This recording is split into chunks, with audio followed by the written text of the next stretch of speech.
Wow. Good day. Good day, and welcome to Mental Health and You. I'm your host, Cynthia Timms. Let's talk. Let's talk on the subject today of tyranny and your mental health. How you doing? How you feeling? The events of the past few weeks, how is it making you feel? How is making those around you feel? Are you feeling safer? Are you feeling more anxious? Are you feeling more depressed?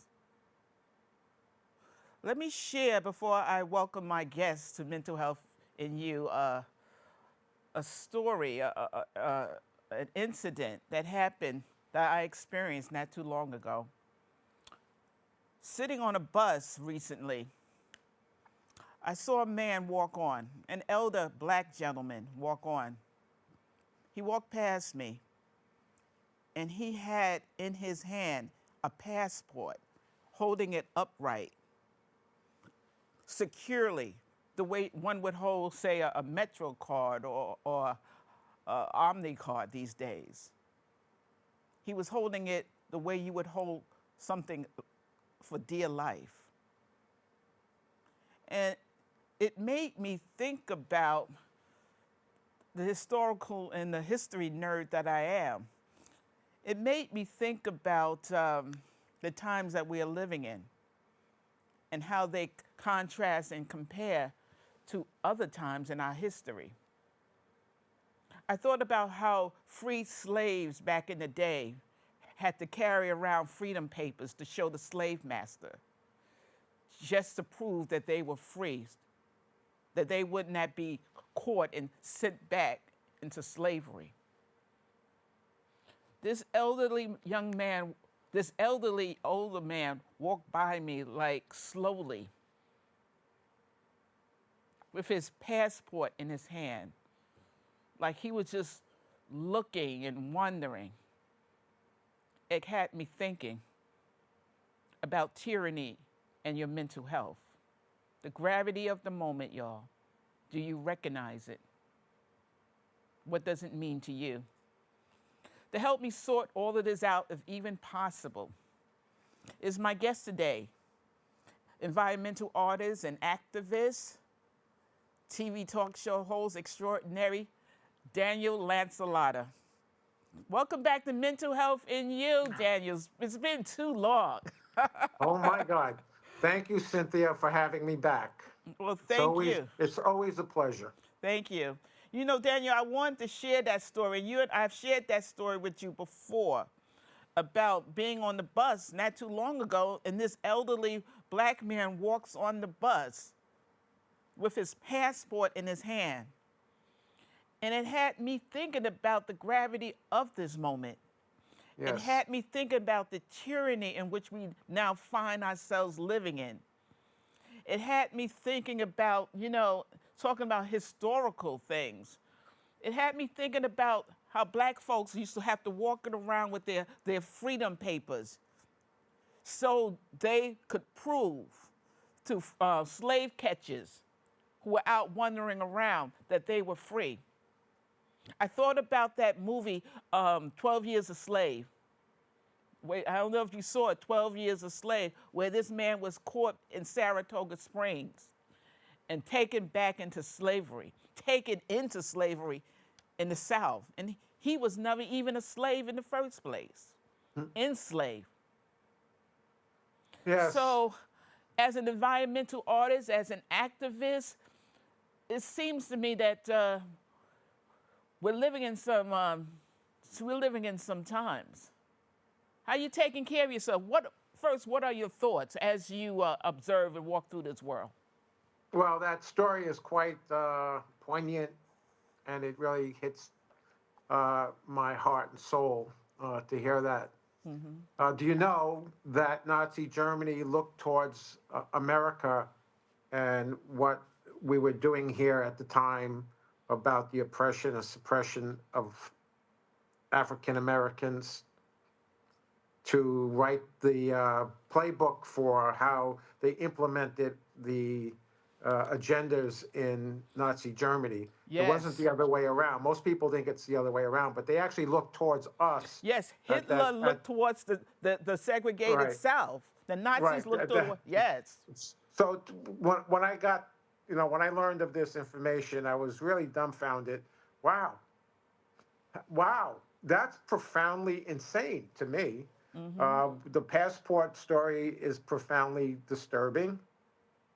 I don't think it really matters if you have papers or not at this point, as we've seen, especially in Minnesota with the recent killing, murder of the nurse Alex Petrie. Uh, I took that one a little bit more to heart because I do have a lot of friends who are nurses. Yes.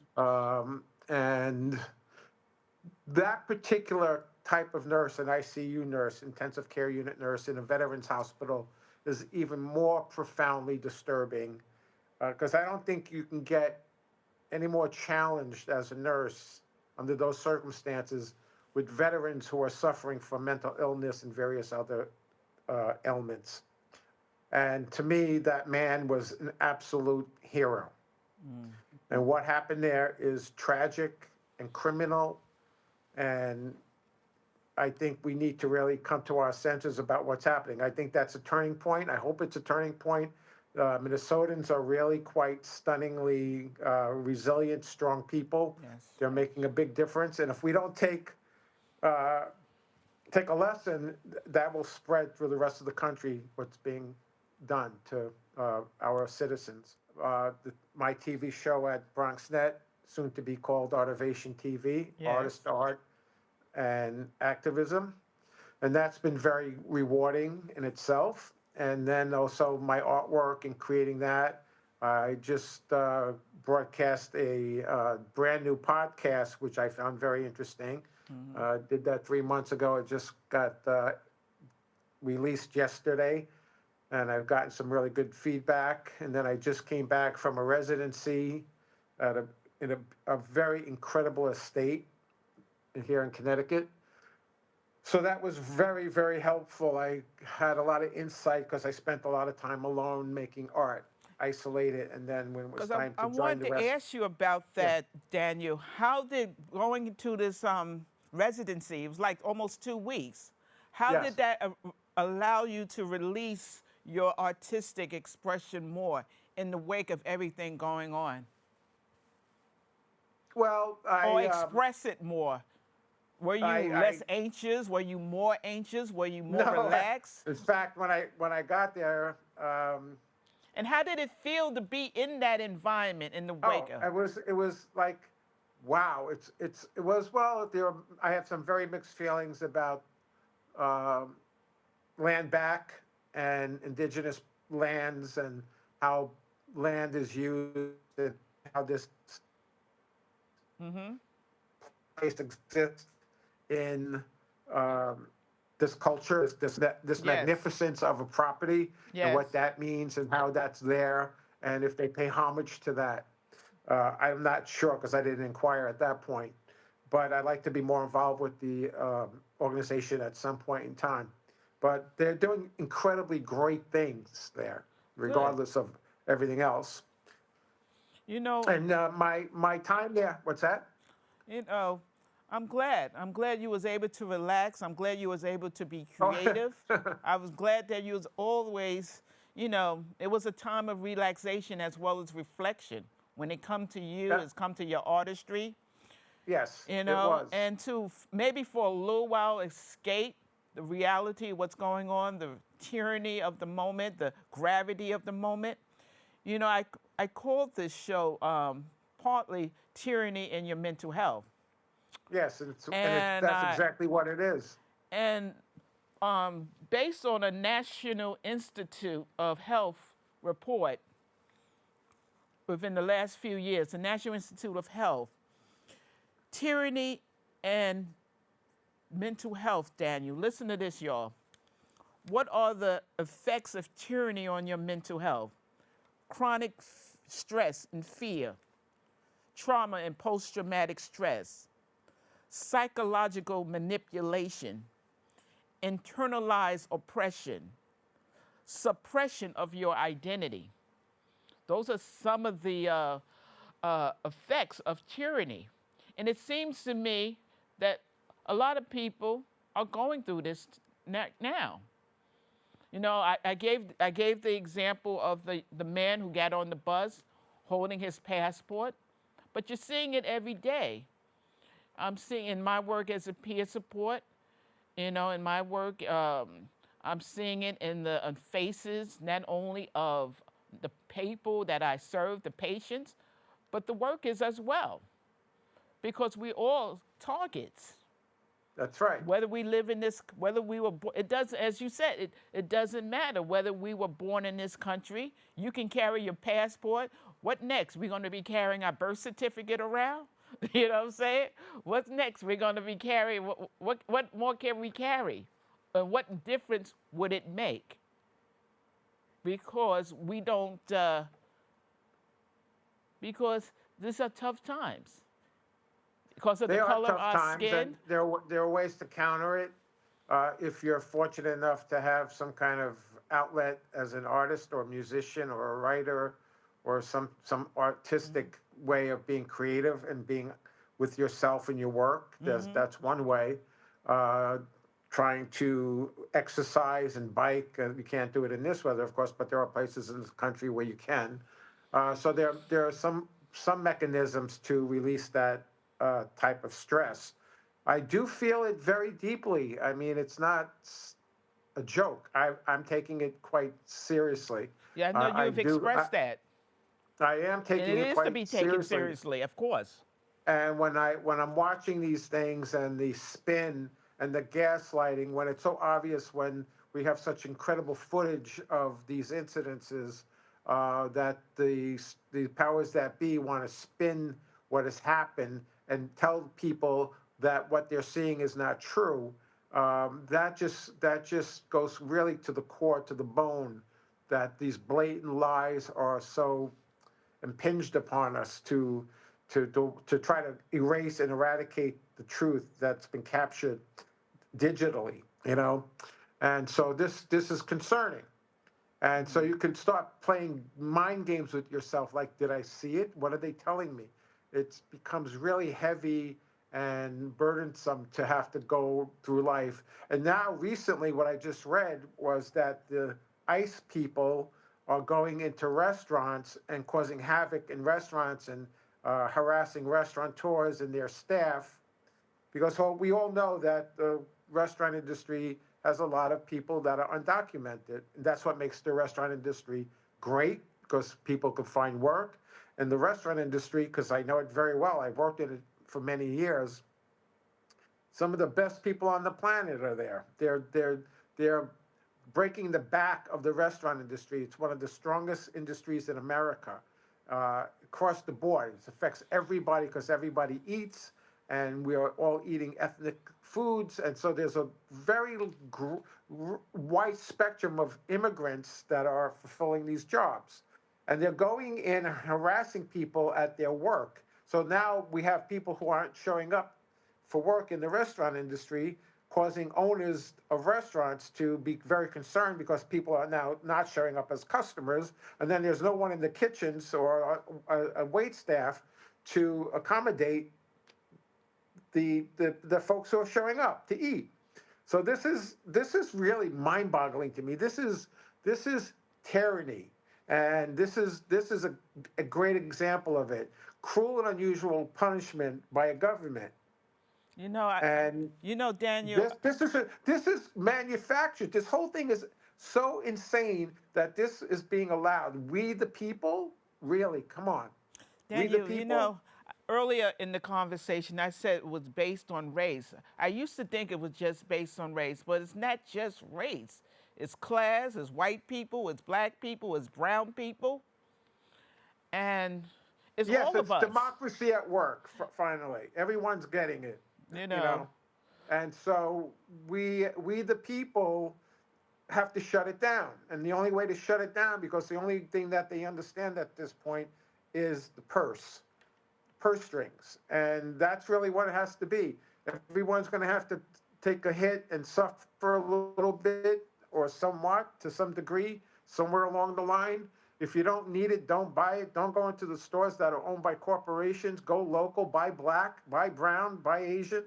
That's what has to happen. Keep the money in communities of your own identity and just shut down the corporations. That's what has to happen on a very big way, not for short term, long term, like months, maybe years. Yeah, absolutely.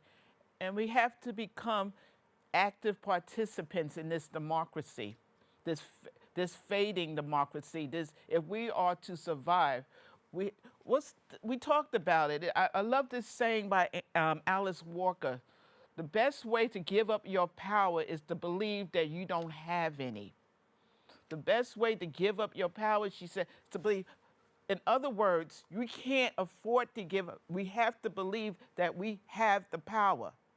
Not on voting, protests, getting a hold of your elected officials out in the street, keeping our money in our pocket when it comes to certain items. We're such Right. consumers, Daniel. We're such Well, let me consumers. say this: the definition of power is the ability to get work done.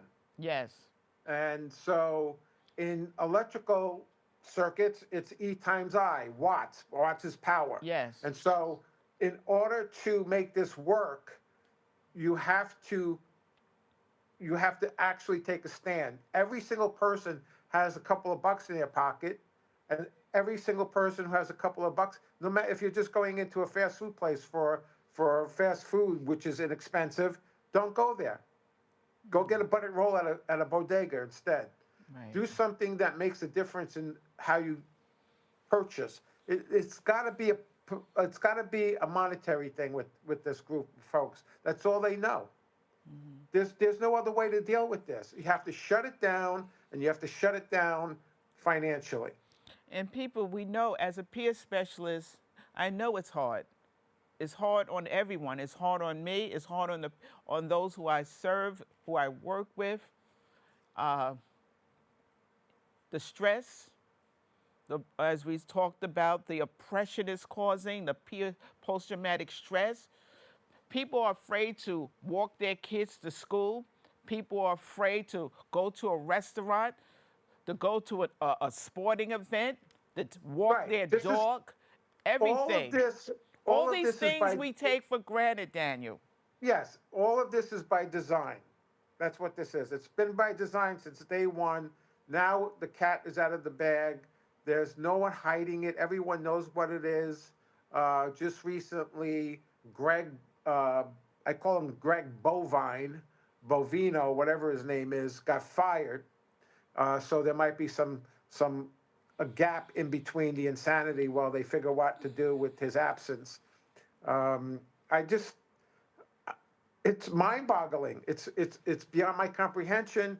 And the death of Alex Petrie, the veteran ICU nurse, I do believe is a pivotal moment where people are really starting to understand that things need to change. And for those veterans who have taken a sworn oath to the Constitution, and still some people have decided that they're going to side with ICE and Donald, which is really mind boggling. You didn't take an oath to Donald, you took an oath to the Constitution. Okay? That's really an important piece of information. And to say no to illegal orders. Don't do something that you don't need to do. Daniel, And you have to take a risk. You have to say to yourself, where do I draw the line? what's the risk as as an artist, as you can take, as I can take, as an what's the risk? I mean, Toni Morrison said that these times are made for artists Right. to write, Well, for to me, create.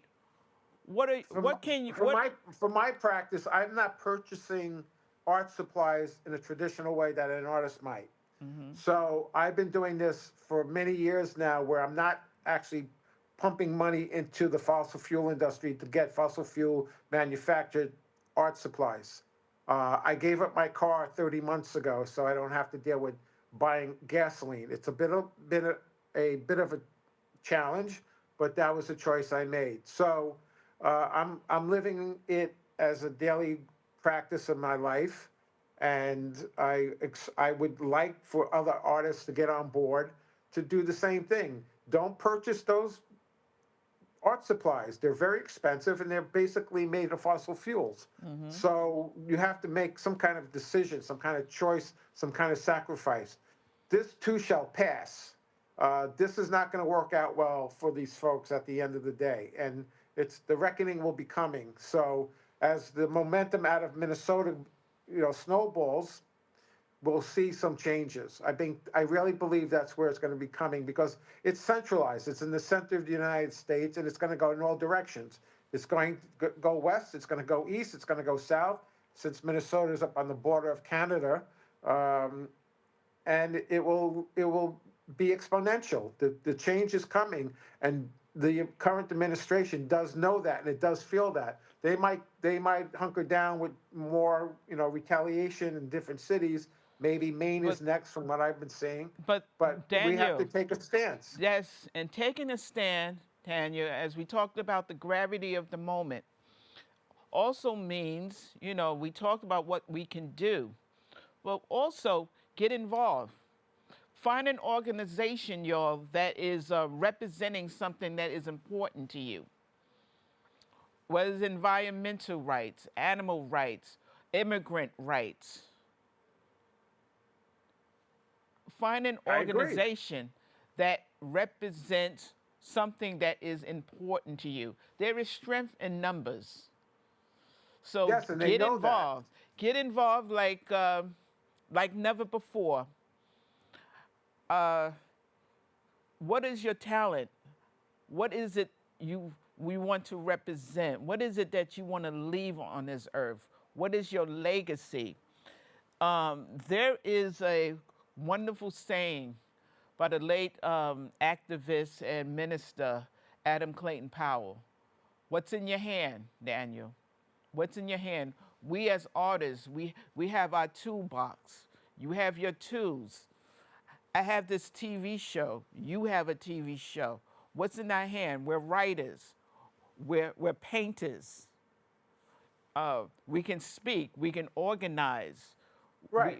And What that's is in that's your a good hand? point. We all That- have something we can do. And I will stress again, there's strength in numbers, y'all.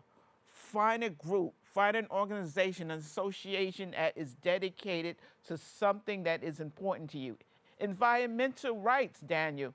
How our environment today, not only physically but emotionally, is being so damaged.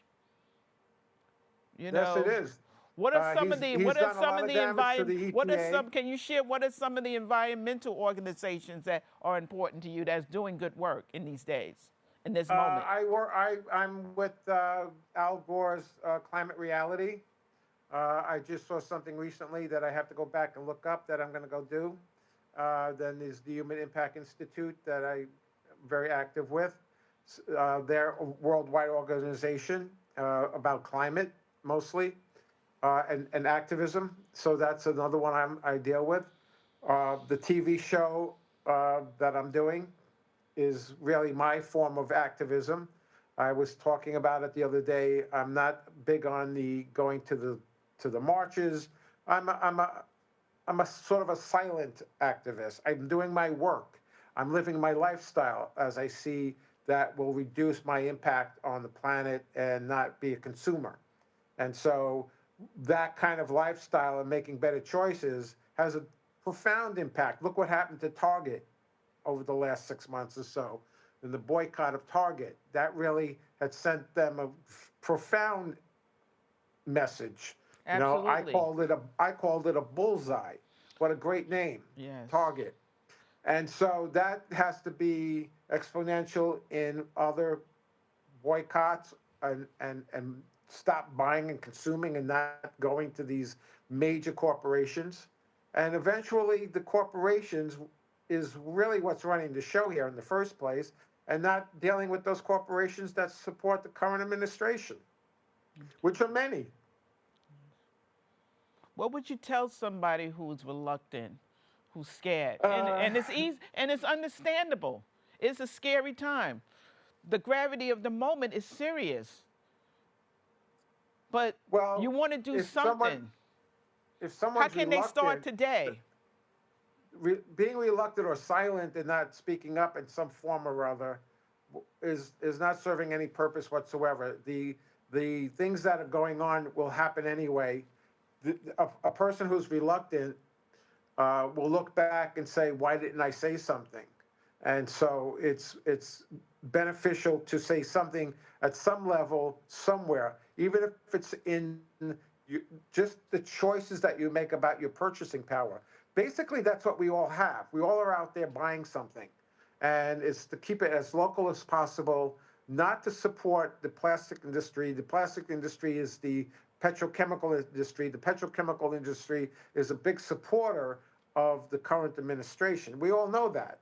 And so we have to make those choices that decide how we want to see and live in harmony. This is a very large country, and we need to understand that we, the people, actually have to have the power. And so it just seems to me that what's going on here is that they have stolen and trashed the Constitution, and we have to mobilize in a way that they never expected. And it comes down to dollars and cents. That's it. Dollars and cents. That's what they know. And again, Daniel, I go back to the saying by Alice Walker, the author. The best way to give up your power is believing that you don't have it. If we leave this show, we end this show, I want you to know, people, that you have power. You have power. You have strength. We recognize the gravity of the moment. We recognize the tyranny and its impact on your mental health, how it's making you feel, how it's making you, maybe you're not sleeping at night. You're afraid to go out. You're afraid to go and do the things that you normally are doing. And You would I think do. what you're saying is that with this idea of being afraid to go out, it's the children that are going to take most of the impact and be traumatized. And Absolutely. that's very concerning to me, that children who can't go to school or walk down the block, and they're being used as bait, and they're getting these Absolutely. kids and then wind up getting their parents or Daniel, their guardians. we're gonna have to wrap up. But I want you to know, I want to leave this with you, y'all, that you have power. You're not alone. Recognize the gravity of the moment. It's real. But I also want you to know that your power is real too. From mental health in you, this is Cynthia Timms. Now, go out and use that power. The Creator is watching, the ancestors. I have Maya Angelou on one side, and I have somebody else. I have Maya Angelou on one side, and I have Nikki Giovanni on the other side. I have Sojourner Truth on one side. I have Harriet Tubman on the other side. You're not alone. Go out and use that power. For mental health in you, thank you to Bronxnet, and thank you to my guest, Daniel Lanzilotta.